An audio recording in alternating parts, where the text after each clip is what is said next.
नाज़रीन, जिस तरह मुल्क की इस वक्त सियासी सूरत हाल है तो हर लम्हे के साथ डेवलपमेंट हो रही है, इसलिए ट्रैवल करते हुए भी आपसे बात करना ज़रूरी समझा, क्योंकि इस वक्त एक बड़ी इंपॉर्टेंट जो है वो डेवलपमेंट हुई है और वो डेवलपमेंट आप तक पहुंचाना जो है वो ज़रूरी समझा।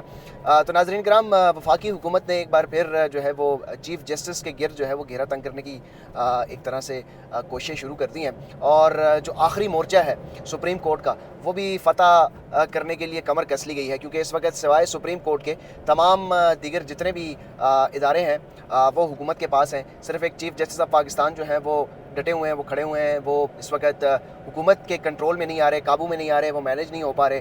तो इसलिए अब आखिरी जो चाल है उसके ऊपर वफाकी हुकूमत ने फैसला किया है कि अब सुप्रीम कोर्ट का भी कंट्रोल जो है वो किस तरीके से संभाला जाएगा।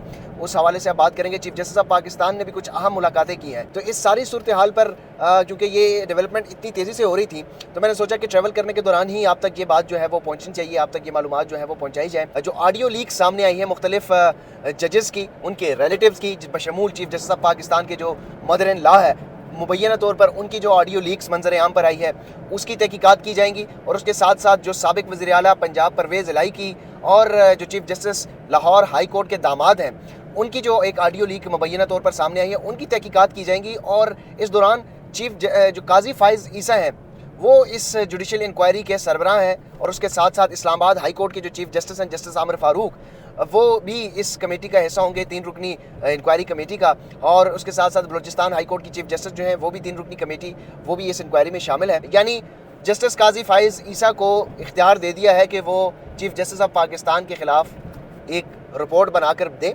और उस रिपोर्ट की रोशनी में फिर वफाकी हुकूमत जो है वो कार्रवाई करें।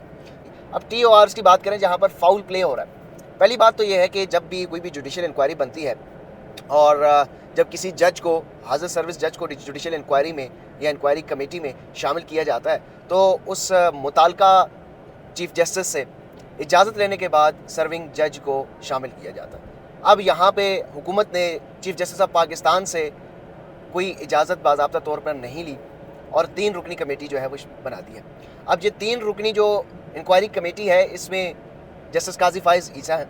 अब जस्टिस काजी फ़ाइज़ ईसा और चीफ़ जस्टिस ऑफ पाकिस्तान के दरमियान जो इख्तिलाफ़ात हैं वो खुलकर सामने आ चुके हैं। दूसरे जो जज हैं वो chief justice Islamabad high court है। टेरियन वाइट केस में जिस तरीके से उनका रवैया रहा है, जब वो फैसला आ गया था टेरियन वाइट का, उसके बाद उन्होंने ना सिर्फ उस फैसले को नल एंड वाइट कर दिया बल्कि बेंच ही तहलील कर दिया। अब जब बेंच किसी सूरत, जब एक दफ़ा बेंच चीफ़ जस्टिस बना दें वो तहलील नहीं हो सकता उस सूरत में, उस वक्त तक जब तक जजेस जो हैं वो ख़ुद उस बेंच से अलहदा ना हो जाए, तब तक वो बेंच तहलील नहीं हो सकता। एक बेंच ने, 3 रुकनी बेंच ने टेरियन वाइट का फ़ैसला जो है वो दिया था, 2-1 से उस दरख्वास्त को ही खारिज कर दिया था। तो chief justice Islamabad high court justice Aamir Farooq ने उस बेंच को ही तहलील करते हुए फ़ैसले को रोक दिया। वो कितने मुतनाज़ा हो गए हैं। और उसके बाद इमरान खान की जो गिरफ़्तारी हुई है उनकी अदालत की हदूद से, उसके बाद जो CCTV footage Islamabad high court की चोरी हुई है, फिर उसके बाद जो उस सारे वाक़ियों को सुप्रीम कोर्ट ने गैर कानूनी करार दिया है, उसकी ऊपर अभी तक FIR उसकी दर्ज नहीं हो सकी।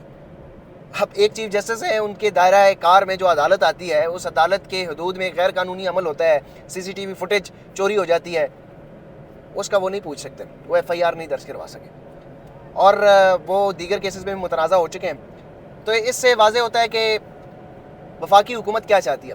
बुनियादी तौर पर वफाकी हुकूमत का मकसद ये है कि उस TORs में ये पूछा गया है कि जितने भी ये ऑडियो लीक सामने आई हैं, चाहे वो साबिक वज़ीर आला पंजाब परवेज़ इलाही की हैं, चीफ़ जस्टिस ऑफ पाकिस्तान की मुबैना तौर पर सास की एक ऑडियो है, उसके अलावा जो एक सहाफ़ी हैं उनकी और एक तहरीक इंसाफ के रहनुमा की मुबैना ऑडियो सामने आई है जिसमें सुप्रीम कोर्ट के फ़ैसलों का जिक्र हो रहा है। सारी ऑडियो लीक्स की तहकीकात का मकसद ये है कि चीफ़ जस्टिस के ख़िलाफ़ काजी फ़ाइज़ ईसा को इख्तियार दे दिया है कि वो एक रिपोर्ट बनाएं और चीफ़ जस्टिस के ख़िलाफ़ एक रिपोर्ट पेश करें, ताकि उसके ऊपर फिर वफाकी हुकूमत जो है वो कार्रवाई करें। अब फाउल प्ले का तीसरा नुक्ता, जहाँ पर फाउल प्ले और या बदनीयती आप कह लें वफाकी हुकूमत की शुमार होती है, वो ये है कि इस TOR में कहीं भी ये नहीं लिखा गया कि ये छानबीन की जाए कि किस कानून के तहत और कौन से इदारे ये जजेस साहिबान और जजेस की फैमिलीज़ या फिर दीगर जो अहदेदारान हैं सरकारी, उनकी जो कॉल्स हैं वो टेप कर रहे हैं, ये किस कानून के तहत हो रहा है, कौन सा इदारा ये तय कर रहा है, उनके क्या सज़ाएँ होंगी, ये TORs में शामिल नहीं है। TORs में ये है कि इस ऑडियो लीक्स की तहकीकात की जाए, अगर ये दुरुस्त साबित होती है तो फिर हमें बताएं कि कौन कौन इसमें मुलविस है और किसके खिलाफ क्या कार्रवाई होनी चाहिए। यानी फ्री हैंड दे दिया है। आगे चलते हैं। अगला मामला ये है कि जो اسلام آباد ہائی کورٹ کے ججز ہیں انہوں نے ملاقات کی ہے. یہ ملاقات گزشتہ روز یعنی جمعے کے روز ہوئی ہیں اور سپریم کورٹ میں یہ ملاقاتیں ہوئی ہیں. ان ملاقاتوں میں چیف جسٹس آف پاکستان اور 5 ججز جو اسلام آباد ہائی کورٹ کے ہیں ان کے درمیان اہم ملاقاتیں ہوئی ہیں. اور اس ملاقات کے دوران جو ہے وہ اسلام آباد ہائی کورٹ کے جو فیصلے ہیں ان کو جس طریقے سے روندا جا رہا ہے, جس طریقے سے ان کے فیصلوں کے اوپر عمل نہیں کیا جا رہا, ججز صاحبان نے اپنی جو خدشات ہیں ان کا اظہار کیا ہے, وہ سامنے رکھی ہیں چیف جسٹس آف پاکستان کے سامنے. اور چیف جسٹس آف پاکستان بھی جس نے بھی اپنے خدشات کا اظہار کیا ہے, جس طریقے سے آئینی عدالت یعنی سپریم کورٹ کو متنازع بنانے کی کوشش کی جا رہی ہے, ان کے ججز کو متنازع بنانے کی کوشش کی جا رہی ہے, ان کے فیصلوں کے اوپر عمل درآمد نہیں کیا جا رہا, یہ کوئی معمولی بات نہیں ہے.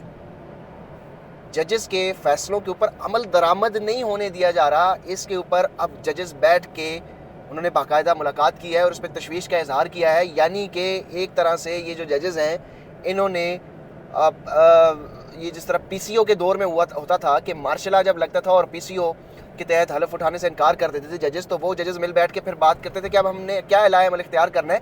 تو آج اس ملاقات میں اب لائے عمل جو کل جمعے کو روز جو ملاقات ہوئی ہے اس میں لائے عمل اختیار کر لیا گیا ہے اور ججز نے فیصلہ کر لیا ہے کہ اس طریقے سے لا قانونیت جو ہے وہ برداشت نہیں کی جائے گی اور بالکل فیصلے جو ہیں وہ آئین کے مطابق کیے جائیں گے. سپریم کورٹ میں بھی آئین کے مطابق فیصلے کیے جائیں گے اور یہ بلیک میلنگ جو ہے وہ برداشت بالکل نہیں کی جائے گی. تو یہ ناظرین کرام ساری معلومات تھی جو آپ تک شیئر کرنا ضروری سمجھا. تو معاملہ اس وقت یہ ہے کہ ایک ٹسل جو ہے عدالت کے باہر بھی اور عدالت کے اندر بھی وہ جاری ہے. جس طریقے سے لوگوں کو اٹھایا جا رہا ہے لاہور ہائی کورٹ میں, جس طریقے سے عمران ریاض کے کیس میں آئی جی اسلام آباد اپنی بے بسی کا اظہار کر رہے ہیں اور لاہور ہائی کورٹ کے جو جج ہیں وہ جس طریقے سے بے بسی کا اظہار کر رہے ہیں, ایک بار پھر 22 مئی تک مہلت دے دی گئی ہے. تو یہ تو واضح ہے کہ ججز کے فیصلوں کے اوپر عمل درآمد نہیں ہو رہا. تو اس وقت ایک ہی چیز ہوگی, یا تو جتنے بھی جج صاحبان ہیں ان کو سٹینڈ لینا ہوگا, ان کو فیصلے کرنے ہوں گے, اپنے فیصلوں کے اوپر عمل درآمد کروانا ہوگا, نہیں تو پھر یہ تمام جو عدالتیں ہیں ان کو تالے لگا دینے چاہیے, کیونکہ یہاں سے تو انصاف میں ہوتا ہوا نظر نہیں آ رہا, نہ انصاف مل رہا ہے اور جہاں سے کوئی فیصلے اگر آ بھی جاتے ہیں تو ان کے اوپر عمل درآمد نہیں ہو رہا. لاہور ہائی کورٹ, اسلام آباد ہائی کورٹ, جتنے بھی ہائی کورٹس ہیں, سپریم کورٹ فیصلے دے چکی ہے, اس کے اوپر عمل نہیں ہو رہا. تو اب ججز بھی سنجیدگی کا اظہار کر رہے ہیں اور ججز نے بھی مل بیٹھے ہیں, بیٹھک کی ہوئی ہے جمعے کے روز, تو اس پر بات انہوں نے کی ہے. اب دیکھتے ہیں کہ کیا سیناریو ہوگا. اگلا ہفتہ انتہائی امپورٹنٹ ہے, اس آئندہ ہفتے میں بہت ساری جو ہے وہ پیش رفت ہوگی. اس ویلاگ میں اب تک کے لیے اتنا ہی. اپنی دعا میں یاد رکھیے گا اور اگلے ویلاگ تک دیجیے اجازت. اللہ حافظ.